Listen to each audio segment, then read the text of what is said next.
ఈరోజు ఏప్రిల్ 1 ఆంధ్రప్రదేశ్లో ఉన్నటువంటి ప్రజల మొత్తాన్ని కూడా ఏప్రిల్ పూలు చేసినట్టు చంద్రబాబు నాయుడు గారు నిమ్మగడ్డ రమేష్ చౌదరి అనే వ్యక్తి చేత ఎన్నికల కమిషన్ కి ఫిర్యాదు చేయించి ఈ పింఛన్దారులు ఎవరైతే ఉన్నారో వాళ్ళకి ఇళ్ల దగ్గర పింఛన్లు పంచుతూ ఉంటే అది జీర్ణించుకోలేనటువంటి చంద్రబాబు నాయుడు గారు, పెత్తందారి మనస్తత్వం ఉన్నటువంటి చంద్రబాబు నాయుడు గారు, పేదల కళ్ళల్లో పేదల బతుకుల్లో ఆనందాన్ని చూడలేనటువంటి చంద్రబాబు నాయుడు గారు ఇవాళ కుట్రతోటి నిమ్మగడ్డ రమేష్ చౌదరితో ఫిర్యాదు చేయించి ఎన్నికల కమిషన్ ఆంక్షలు పెట్టి మరి పింఛన్లు వాలంటీర్లు పంచడానికి లేదు, కోడ్ అమల్లోకి వచ్చింది కావున సచివాలయ వ్యవస్థ ద్వారా ఎంప్లాయీస్ పంచాలని మరి వాళ్ళ ఆదేశాలు జారీ చేసింది. అదేవిధంగా వాలంటీర్ల దగ్గర ఉన్నటువంటి సిమ్ములు, వాళ్ళ దగ్గర ఉన్నటువంటి సెల్ ఫోన్లు కూడా మరి తీసుకోవడానికి ఆదేశాలు జారీ చేయడం జరిగింది.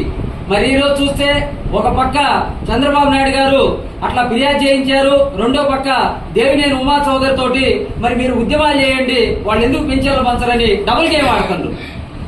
మరి ఇలాంటి మనస్తత్వం ఉన్నటువంటి, ఇలాంటి నీచ సంస్కృతి ఉన్నటువంటి చంద్రబాబు నాయుడు గాని ఆయన పార్టీని గాని ప్రజలు మరి తగిన బుద్ధి చెబుతారు. ఓట్ల రూపంలో మీకు బుద్ధి చెప్పి మీకు 23 సీట్లు కూడా రాకుండా, ప్రతిపక్ష హోదా లేకుండా కూడా మరి మీరు ఇంటికి వెళ్లే పరిస్థితి దగ్గరలోనే ఉంది. మొన్ననే శ్రీకాళహస్తిలో బొజ్జల సుధీర్ రెడ్డి మాట్లాడుతూ వాలంటీర్ని తీవ్రవాదంతో పోల్చారు. మరి గతంలో పవన్ కళ్యాణ్ గారు కూడా వాలంటీర్లు అవమానకరంగా మాట్లాడారు. ఈ విధంగా వాలంటీర్ వ్యవస్థని, వాలంటీర్ని అవమానిస్తున్నటువంటి ఈ నాయకుల్ని, పార్టీల్ని మరి ప్రజలు ఆలోచిస్తున్నారు. ఇవాళ పింఛన్దారులు అంటే ఒక కులం కాదు, ఒక మతం కాదు, ఒక పార్టీ కాదు, తెలుగుదేశం పార్టీ వాళ్ళు కూడా పింఛన్లు తీసుకుంటారు.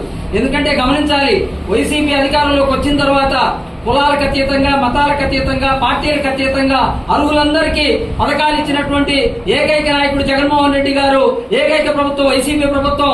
ఈ పార్టీ అందరినీ ఆదరించింది, అందరినీ కాపాడింది, అందరికీ న్యాయం చేసింది.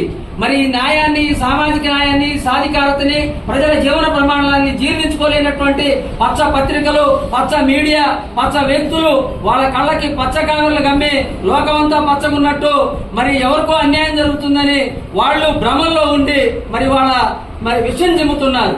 మరి దీన్ని గమనిస్తున్నారు ప్రజలు, మేధావులు, ఉద్యమకారులు అందరూ గమనిస్తున్నారు. ఇప్పుడే చూస్తే ప్రపంచవ్యాప్తంగా వాళ్ళు యూకేలో కూడా నిరసన తెలియజేశారు. మరి అదే విధంగా పక్క రాష్ట్రాల వాళ్ళు కూడా చూస్తున్నారు. ఎందుకంటే ప్రజలు అమాయకులు కాదు, ఇక్కడ ప్రజలు కూడా ఆలోచిస్తున్నారు. ప్రజల్లో చైతన్యం వచ్చింది, అవగాహన వచ్చింది, ప్రజలందరూ ఒక నిర్ణయానికి వచ్చారు. ఈ రాష్ట్రంలో 175 అసెంబ్లీ స్థానాల్లో జగన్మోహన్ రెడ్డి గారే ప్రజలకు కనిపిస్తారు.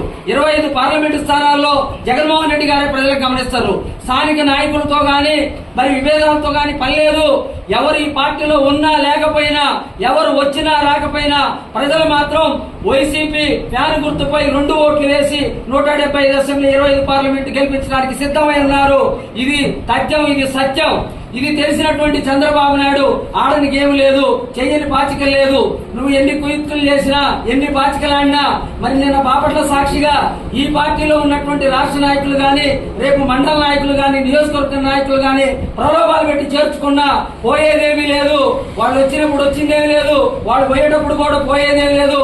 ప్రజలంతే ఉన్నారు, కార్యకర్తలు అంతే ఉన్నారు, పార్టీ అంతే ఉంది. ఇవాళ వైసీపీ పార్టీ కోసం ప్రాణాలిచ్చే కార్యకర్తలు ఉన్నారు, పనిచేసే నాయకులు ఉన్నారు, అంకిత భావంతో ఈ జెండా మోసేటటువంటి బూత్ ఏజెంట్లు ఉన్నారు.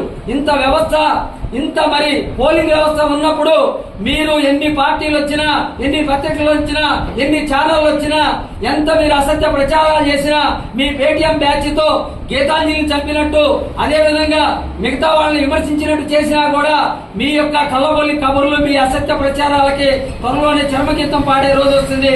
అది మే 13వ తారీఖు. ప్రజలు మీకు తగిన బుద్ధి చెబుతారు. జూన్ 4వ తారీఖున ఫలితాల్లో అత్యధిక మెజార్టీతో వైసీపీ ప్రభుత్వం, వైసీపీ అభ్యర్థులు ఎమ్మెల్యేలు, ఎంపీలుగా గెలవబోతున్నారు. ఇది సత్యం, ఇది యథార్థం. దీన్ని ఎవరు ఆపలేరు. కావున మిత్రులారా, ప్రజలారా గమనించండి. ఇవాళ పూర్వ పరిస్థితులే పెన్షన్దారులకు వచ్చినాయి. ఒకప్పుడు 200 పెన్షన్ తీసుకోవాలంటే 200 రకాల కష్టాలు పడాలి. పింఛన్ రాయడానికి నాయకుల దగ్గరికి ఇళ్ళకెళ్ళి మోకరిల్లి వాళ్ళు అనే మాటలకి సమాధానాలు చెప్పి వాళ్ళ బతిలాడుకుంటే పింఛన్ రాసేవాడు. అదే 200 రూపాయల పింఛన్ కోసం ఆఫీసుల దగ్గరికి వెళ్లి వృద్ధులు, వికలాంగులు, సమస్యలు పడిపోయిన రోజులున్నాయి. మరి వాళ్ళ కష్టాలు లేకుండా ఉదయం వేపుంజామనే వాలంటీర్లు వచ్చి కరోనా టైం కావచ్చు, మరి కరువు టైం కావచ్చు, ఏ టైంలోనైనా ఉదయాన్నే వచ్చి తలుపు తట్టి అవ్వ తాతలకి, అక్క చెల్లెమ్మలకి, ఒంటరి వాళ్ళకి పింఛన్లు ఇచ్చినటువంటి ఏకైక ప్రభుత్వం ఈ వైసీపీ ప్రభుత్వం, జగన్మోహన్ రెడ్డి గారి నాయకత్వంలో జరిగింది. ప్రజలు గమనించండి. ఈ రాష్ట్రంలో ఉన్నటువంటి బీసీ ఎస్సీ ఎస్టీ మైనార్టీలకి అగ్రవర్ణాల్లోని పేదలకి సర్వజనులకి మేలు జరగాలంటే ప్రభుత్వ పథకాలు రావాలంటే ఇప్పుడున్న సంక్షేమ కార్యక్రమాలు జరగాలంటే వైసీపీ ప్రభుత్వం వస్తేనే జరుగుతుంది, జగన్మోహన్ రెడ్డి గారు ముఖ్యమంత్రి అయితేనే జరుగుతుంది. పొరపాటు జరిగితే మరి గతంలో మీరు ఓటు ద్వారా చంద్రముఖి పెట్టెలో మరి బంధించారు, అది మళ్ళా బయటకు వస్తుంది, మరి అది సైకిల్ ఎక్కుతుంది, ఇంటి దగ్గరకు వచ్చి తలుపు కొడుతుంది, గ్లాసులో రక్తం తాగుతుంది, జనాలు వేధిస్తుంది. కావున ప్రజలారా ఈ చంద్రముఖి ఆ చంద్రముఖితో పాటు ఉన్నటువంటి సెకండులకి బుద్ధి చెప్పండి. వైసీపీ ప్రభుత్వం మీ ప్రభుత్వం, వైసీపీ పార్టీ మీ పార్టీ, వైసీపీ జెండా మీ జెండా, మీరు మేము అందరం కలిసి ఈ పార్టీని జెండాని ప్రభుత్వాన్ని ముఖ్యమంత్రిని కాపాడుకుందాం. ఈ ప్రభుత్వం వల్ల అందరికీ మేలు జరిగింది, చంద్రబాబు నాయుడు గారికి జరిగింది, తెలుగుదేశం ప్రభుత్వంలో గతంలో ఎవరికి జరిగినటువంటి వాళ్ళకి కూడా మేలు జరిగింది. దాన్ని గమనించి మీకు జరిగిన మేలును గుర్తుంచుకొని మరొకసారి వైసీపీ ప్రభుత్వాన్ని కాపాడుకుందాం తెలియజేసుకుంటూ సెలవు. పెద్దలందరూ చెప్పారు.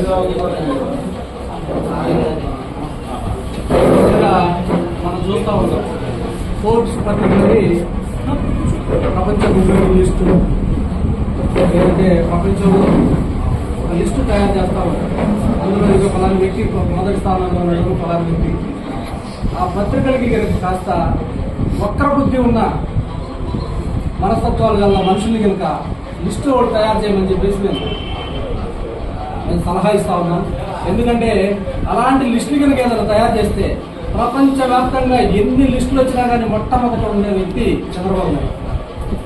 నిజంగా ఇతని మనస్తత్వం ఎంత క్రూయల్ మెంటాలిటీ అంటే ప్రతి పేదవాడు జగన్మోహన్ రెడ్డి గారు వచ్చిన తర్వాత పేదవాడిని ఈ విధంగా హత్తుకొని ఆదుకుంటా ఉంటే ఇవాళ కొత్తగా కోర్టుకు పోలే, ఇళ్ల స్థలాలు ఇస్తామంటే కోర్టుకు వెళ్ళాడు. పేద పిల్లలకి నాణ్యమైన విద్య ప్రపంచ స్థాయి విద్య అందిస్తానంటే కోర్టుకు వెళ్ళాడు. ఇవాళ కొత్తగా పేదలకి పెన్షన్ ఇస్తామంటే కోర్టుకు వెళ్ళాడు. మళ్ళీ దానికి ఒక పెద్ద సోషల్ జస్టిస్ అనే పేరంట. సోషల్ జస్టిస్ అనే పేరు నీలాంటి మెంటాలిటీ ఉన్నవాడికి నోటి ద్వారా రావడం నిజంగా ఈ రాష్ట్ర ప్రజలు చేసుకున్నటువంటి దౌర్భాగ్యం అని చెప్పేసి నేను ప్రతిగా. ఎందుకంటే ఇతను అధికారంలో ఉన్నప్పుడు ఈశ్వరయ్య గారు అని చెప్పేసి ఒక జడ్జి గారు కొలీజియానికి పంపించమని చెప్పేసి ఒక లెటర్ పంపిస్తే బీసీలు కొలీజియాన్ని పోకూడదని చెప్పేసి లెటర్ ఇచ్చిన మహానుభావుడు. ఇతను సోషల్ జస్టిస్ గురించి మాట్లాడతాడు. అదేవిధంగా మన ఎస్సీలో ఎవరు పుట్టాలని చెప్పేసి చెప్తాడు, బీసీలు తోకలు కట్ చేయాలి. ఇతను సోషల్ జస్టిస్ గురించి మాట్లాడతాడా? అందుకేగా నీకు ఈ విధంగా నువ్వు నీ బుద్ధికి ఏ విధంగా అయితే నీ వక్ర బుద్ధిని దృష్టిలో పెట్టుకున్న ప్రజలు 23 స్థానానికి ఫుల్ స్టాప్ పెడితే ఇంకా నీ బుద్ధి మారకుండా నీ ఇష్టం వచ్చినట్టు కోర్టులకు పోవడం, పేద ప్రజల్ని ఈ విధంగా వాళ్ళ ప్రాణాలని ఇచ్చేస్తా ఉన్నావు. చంద్రబాబు నాయుడు గారు నువ్వు ఒకటే గుర్తుపెట్టుకో, రేపు అధికారం వచ్చేది మేమే. మళ్ళీ ఏదైతే ఉందో ఈ వ్యవస్థను తీసుకొని వచ్చి ఏదైతే ఈ బడుగు బలహీన వర్గాలు ఉన్నారో వీళ్ళందరినీ ఖచ్చితంగా మేము ఆదుకుంటామని చెప్పేసి తెలియపరుస్తా ఉన్నాం. అదేవిధంగా వీళ్ళు చేసిన ఈ వక్ర భాష్యాలకైతేనేమి, ఈ పుళ్ళు కృతంతరాలకైతేనేమి, ఎవరైతే ఇప్పుడు పేద బడుగు ఎవరు ఈ తాతలు కావచ్చు, అవ్వలు కావచ్చు, లేదా ఒంటరి మహిళలు కావచ్చు, కిడ్నీ పేషెంట్ కావచ్చు, లేకపోతే వికలాంగులు కావచ్చు, వీళ్ళందరూ ఇబ్బంది పడతా ఉన్నారు. దయచేసి మేము వాళ్ళందరినీ క్షమించమని కోరుతా ఉన్నాం. ఎందుకంటే ఇది మా తప్పు కాకపోయినా కానీ మిమ్మల్ని మేము వేడుకుంటా ఉన్నాం. ఎందుకంటే ఈ 2 నెలలు 3 నెలలు దయచేసి ఇవాళ సచివాలయ వ్యవస్థ ద్వారా ప్రతి ఒక్క రోజులో ఇచ్చే వ్యవస్థని మేము ఒక 4 రోజుల్లో ఖచ్చితంగా పూర్తి చేస్తాం. ఇది అయిన తర్వాత మళ్ళీ ఏదైతే మన పాత వ్యవస్థ వస్తుందో ఆ వ్యవస్థ వస్తుందని చెప్పేసి మీ అందరూ తెలియపరుచుకుంటాము.